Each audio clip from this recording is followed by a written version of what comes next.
So yan mga kayamis, no? Galing tayo sa interview with Kaserbisyo Niña Corpus and Kaserbisyo Migs Bustos. So kasama natin sila ngayon para patunay na ayan, legit tayo. Kasama natin sila for today. Yan, so ayun ma'am, no? Mga kaserbisyo, no? Meets Mr. Kayamis. So tatanong ko lang po, no? Mga ma'am at saka mga sir, kamusta po yung lasang yamis? Very yummy talaga. Lasa ko yung octopus. Kasi minsan yung mga takoyaki parang harina. Sorry to say iba. Pero yung sa'yo, parang siksik.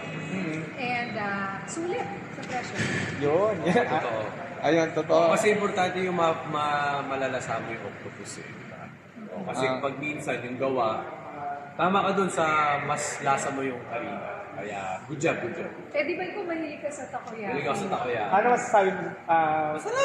Masarap. Oh, legit. Tsaka, masarap. Ayun. So, yun lang mga kayami. So, tinanong natin sila kasi, actually, marami nag-inquire dito sa akin dito. No? Kasi, pakita mo ko nasa super affordable. Umikot kang ganyan. Yan. Kasi super affordable. Pinakita pa, kinalit pa yung Ma'am Ninya. Nasa ABS-CBN tayo ngayon. Yes, siya sa Teleradio Servisyo. Uy, panoodin nyo kami. Sabihin mo, sa mga may teleradyo servisyo po, kami mapapanood sa Sky Cable, Channel 26, at sa radyo sa East 30 po, 4:30 to 5:30, araw-araw po. Tsaka YouTube.